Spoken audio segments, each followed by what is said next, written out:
Hello again, I'm Michael Fish, and here's a look at the weekend and next week's weather courtesy of netweather.tv. This time last week the odds on a white Christmas were riding quite high, but I think now the odds are a good deal lower. What will happen at Christmas itself is a long way off, still in the lap of the gods, but if you join me this time next week we should have some reasonable ideas. Anyway, things are going to change quite dramatically in the very near future. At the moment there's an intense area of high pressure over Russia, which is influencing our weather, but it's not going to be able to hold on against an onslaught from a very deep area of low pressure over the Atlantic, which is going to push fronts and milder air in from the west. At the same time produce gales or even severe gales and storm force winds and blizzard conditions over some of the Scottish hills. A small extra area of low pressure is going to form on that front and then run up the North Sea, and it's that one that's going to give that really nasty weather, especially for the Northern Isles of Scotland and the Scottish mountains.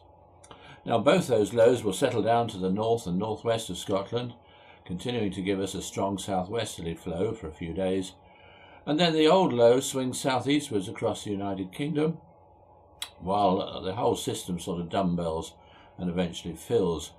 But that's not the end of the story, as a new area of low pressure is going to form over the Atlantic and head in towards the UK with further fronts and gales during the course of next week. So on a day-to-day basis, as far as Friday is concerned, we're going to start off with some snow showers in the north of Scotland, otherwise a dry, murky start, some frost around, some fog patches too.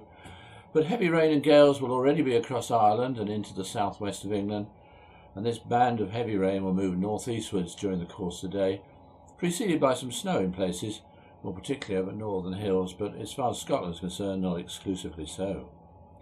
In fact, there's going to be some large quantities of rain as well, and that's not good news because there could well be some localised flooding, especially maybe in the southwestern parts of the country. Later on in the day, clearer weather with some showers will follow to Northern Ireland and much of England and Wales. That's not though until the evening. At the same time, it will be turning somewhat milder. Then on Saturday, a wet start over Scotland with snow over the hills and in the Northern Isles. In fact, there could well be severe gales or even storm force winds in those Northern Isles, gusts of 80 miles an hour or so some pretty atrocious weather. Clearer weather, though, will edge up very gradually from the south across at least southern parts of Scotland during the course of the day, but that nasty weather persisting in the Northern Isles of far north of Scotland for much of the time. In that clearer weather, there will be showers, especially in Wales and across southern parts of England, and some of those showers will be heavy, and they could well spread to other western areas later on in the day, a few getting through to the east as well, where there'll be some sunny intervals in between.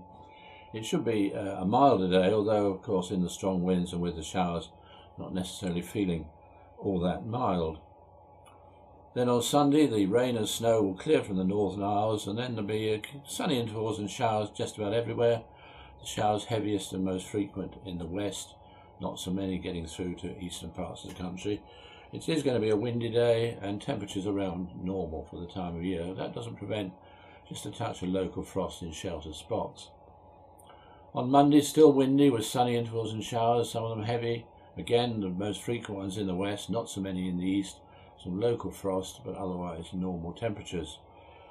As for Tuesday, it's exactly the same really, a case of ditto. And then on Wednesday, after a bright start, it does look as if it's going to become wet and windy again, with another band of heavy rain and gales spreading up from the southwest, followed in turn by clearer weather with showers into the west. Temperatures again close to normal, but not necessarily feeling particularly mild in those strengthening winds and with the rain.